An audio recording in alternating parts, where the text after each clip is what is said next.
result in their death or them just not wanting anything to do with you.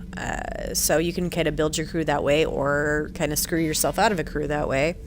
And if characters die at different points in the different games, other characters can come in to replace them, but you don't have quite the same rapport with them as you do with the original crew members. So I like having my entire crew, and I like keeping as many of them alive as possible just because I get so attached to them, because they are really great characters. This one, Javik, is a Prothean. He is like the ancient race that a lot of the technology in this galaxy is based on. They lived 50,000 years before the events of this series, and he was in stasis and got him out. He's from actually a DLC that they added later. Commander. Yeah. I did not expect to face the Rachni in this cycle, but I am not surprised. You said you used them as weapons? Biological proxies. It was before I was born. I mostly like to heard the story. just talk with everybody because I really like the dialogue in this game. Singing thoughts to each other. But our scientists were more It's interesting and funny. Biology. The Rachni were well suited to harsh conditions. So we bred them for violence, selecting the most cunning and warlike of the queens. Then we unleashed them upon our enemies. For a time, it worked, until they became too cunning and warlike and turned on us. We put them down before they could develop any further. We thought they had been exterminated. Yet it seems our experiment evolved into this cycle's nemesis. Well, ish.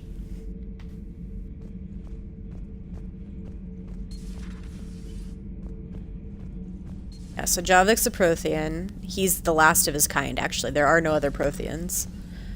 Because he was in stasis for 50,000 years while his culture got wiped out. And do a story that's as classified as it gets. I suppose it would cause a panic, but wouldn't the news drive up recruiting? It might also piss off a Krogan with diplomatic immunity. No thanks. Cerberus stealthily strikes Star System shield. No, glad I read that one out loud. Since I have a news reporter on deck because she keeps all the planets updated on her status to keep morale up during the war. She's not a yeoman, she's a communication specialist. And you're barking up the wrong tree, Kenneth. You're not her type. Oh, well, perhaps you should go and talk to her then. Maybe I should. Nobody's barking up my tree. If it works out, be sure to take video. Psst, Kenneth, you're so Those FBA gross. couplings you got us are still holding up. Shepard. Donnelly. Gabby.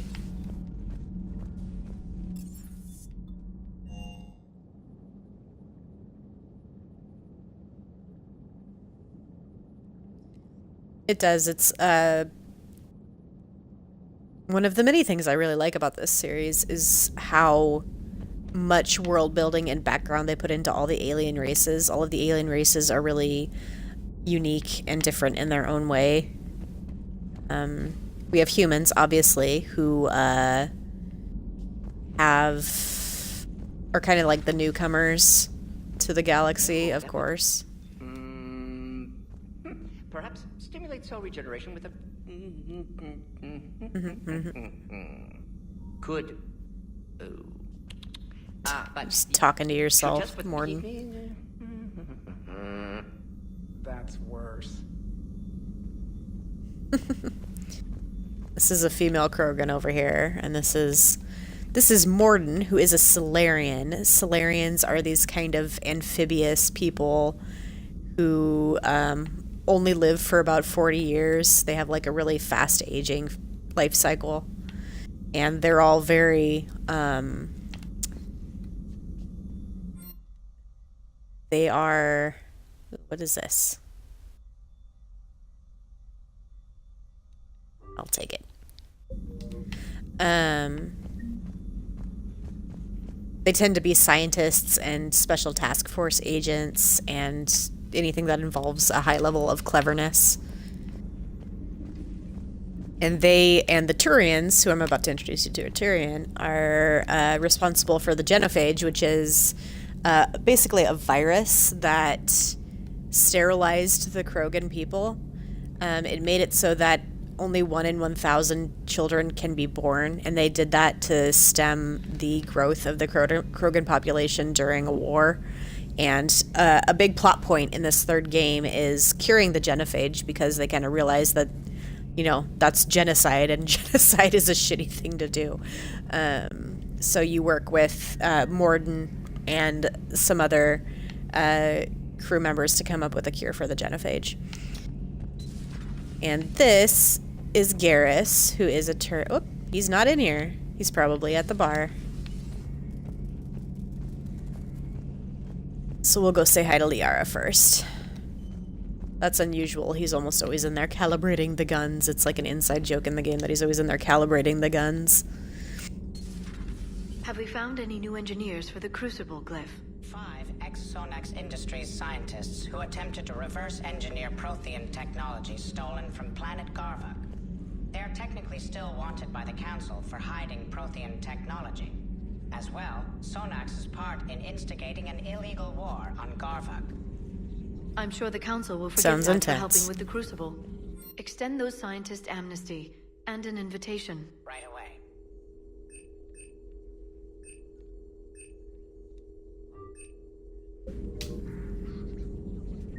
Alright, and this is Liara, who is an Asari. Busy? I have time if you'd like to talk. In fact, I could use the distraction. What's on your mind? How long it took the Reapers to eradicate the Protheans, and how long they'll need for us. It took them centuries to conquer the Protheans. We're not quite so widespread, but it would still take at least 100 years. It's selfish, but I keep thinking The that if we war is, fail, I mean, a major plot I'm point of only this game, 100 so there are man shepherd. definitely... I could live to see It's the definitely entire gonna cycle come to an end. out in a lot of this stuff, and there's like, you know, big final battle for Earth and all this kind of stuff. So yeah, you definitely see the war in this game. The other two games are kind of the lead up to this massive war with the Reapers, because the Reapers come every 50,000 years to do this cycle. And in the first game, Shepard discovers this, and no one will believe her or him. You can play as a male Shepard too. I always play female, obviously. But yeah, you can you discover the Reapers, and the Reapers have been kind of a myth forever, and nobody really believes in them, and nobody believes Shepard, and so it's kind of this lead up to she's kind of doing all this stuff to try to subvert a war, and she's acting on her own a lot of the time with just her crew. And then finally, they come out of the woodwork in this last game. Only 109, And, huh? It must seem she's strange like, I to fucking complain about told a you. 1,000-year lifespan. And I now used to everybody think it is was sad that scrambling most to build aliens a live such massive short weapon lives. and make it Maybe work it's not out. Such a privilege to outlive so many. So yeah, this is live Liara. so Liara is an much death. Asari. The Asari are part of a matriarchal culture. They're all female.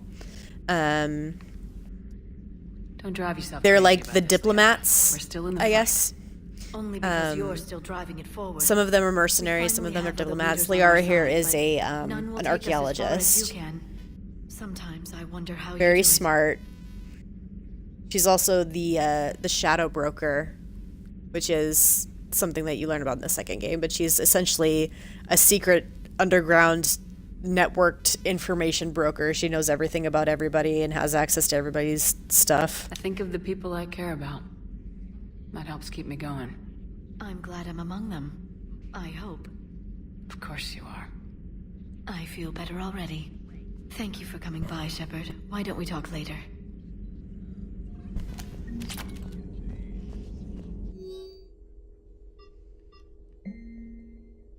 In this, she has access to all this information, like... Recruit. Still don't understand why they put the tank-grown freak in charge of a whole unit. Grunt. Laughter. I don't understand why they gave me such whining pyjacks for soldiers. Recruit. I have more years on the battlefield than you have kills. Runt. Grunt. Trying to mate with Solarian females doesn't count as fighting. Oh. Recruit. No one talks to... Grunt. Someone help him up. We move out in an hour. Oh, Grunt. Admiral Hackett. Security almost opened fire on the Rachni when their ships pulled up at the Crucible, Admiral. I had to invoke your name more than once before they were let on board. They're following instructions, but my god, do I have to tell you how nervous everyone on the project is to see Rachni strutting down the halls. They almost gave Professor Lau a fit. I'll let you know how our next staff meeting goes. Nice. Greetings, Commander. Greetings, Glyph. Alright, let's go check the lounge, because that's probably where everybody else is hanging out. Wasn't the first time I faced Rachni. There you are. You've seen them before?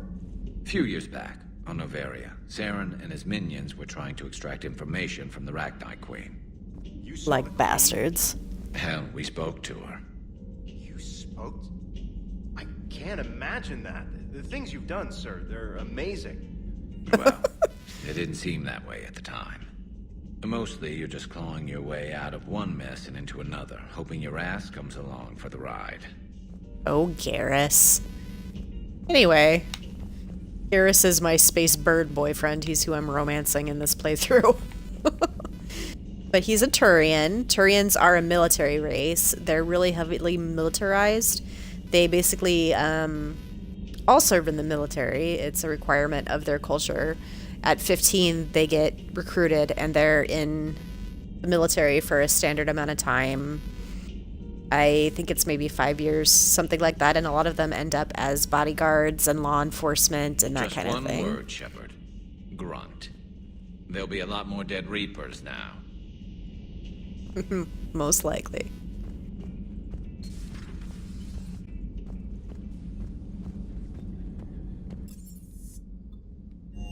So yeah, I've got more crew to find, but in the meantime, that's who I have on board. Mostly I'm...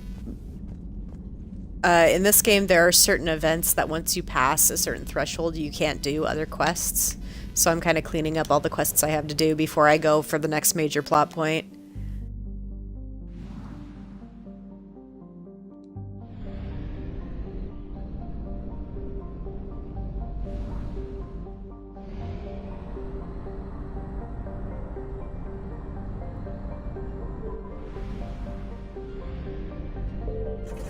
Fill up on fuel. Thank you.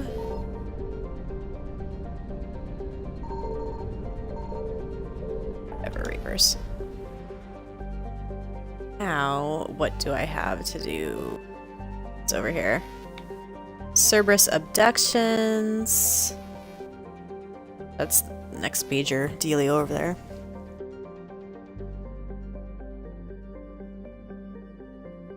How much of the game does it take up? The romance aspects of the game are definitely like a subplot.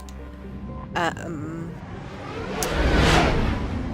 mean, there are significant cutscenes, but I'd say as far as like the major content of the game, it probably takes up about 10% of the gameplay, so it's not like a major thing, but you can flirt with different people and interact with different people, and there are lots of dialogue options that you can get into. And then, as with most BioWare games, and I think a lot of games, once you lock in with somebody, once you get to a certain point, you can lock in the character, and then they're the only person you can interact with romantically.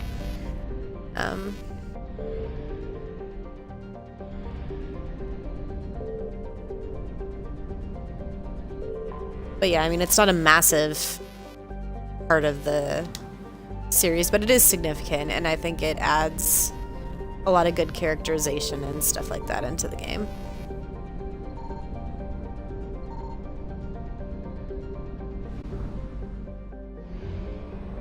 You can also choose not to romance anybody if you aren't really interested in doing that. It's not a requirement. Signal confirmed.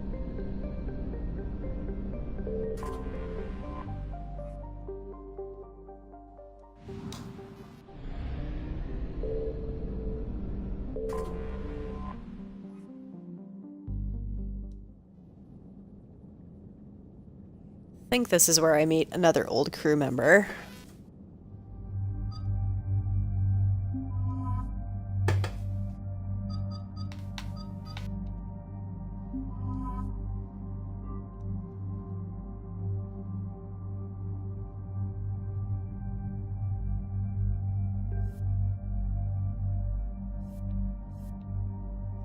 Switch back to my other